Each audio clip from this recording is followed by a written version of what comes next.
அன்பானவர்களே, எந்த சூழ்நிலையில் நாம் எப்படிப்பட்ட வசனங்களை தியானிக்க கூடும் என்று நாம் தெரிந்து கொண்டிருக்கின்றோம். அநேக வசனங்களை நம்மிடம் இருக்கிற அருமையான சகோதரர் நம்மிடம் பகிர்ந்து கொண்டிருக்கின்றார்கள். இப்பொழுதும் சில சமயங்களில் நாம் மனம் கலங்கி தவிக்கின்றோம்.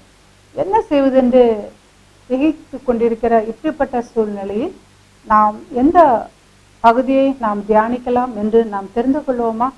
தம்பி, வழக்கம் போல சொல்லுங்களேன். மனம் கலங்கி தவிக்கிற சூழ்நிலையில யோசுவா 1ஆம் அதிகாரம் 5வது வசனம் வாசிங்களா? நீ உயிரோடு இருக்கும் நாளெல்லாம் ஒருவனும் உனக்கு முன்பாக எதிர்த்து நிற்பதில்லை. அதே மாதிரி 9வது வசனம் நான் உனக்கு கட்டளையிடவில்லையா, பலம் கொண்டு திடமனதாயிரு, திகையாதே, கலங்காதே, நீ போகும் இடமெல்லாம் உன் தேவனாய கர்த்தர் உன்னோடு இருக்கிறார் என்றார். நல்ல ஒரு பாசேஜ் தம்பி. அநேக முறை நம்ம மனம் கலங்கி தவிக்கிறோம். எங்க போறது, என்ன செய்யறது, அல்லது அடுத்த ஒரு வேலையோ அடுத்த ஒரு இடத்திற்கு நம்ம போகின்ற பொழுது நம்ம மனம் கலங்கி தவித்து விடுகின்றோம்.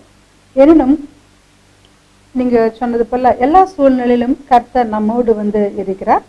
அதுல விசேஷமாக இந்த 9வது வசனத்தை நான் மறுபடியும் உங்களோடு பகிர்ந்து கொள்ள விரும்புகிறேன்.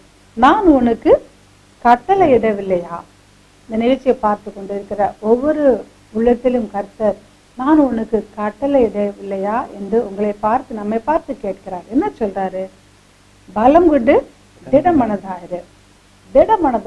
மனசு சோர்ந்து போகின்ற பொழுது பயம் நம்மை காவிக்கொள்கிறது. எனவே கர்த்தர் நம்மை பார்த்து இந்த நேரத்தில் ஆறுதல் படுத்துகிறார். திகையாதே, கலங்காதே, நீ போகும் இடமெல்லாம் உன் தேவனாய கர்த்தர் உன்னோடு இருக்கிறார்.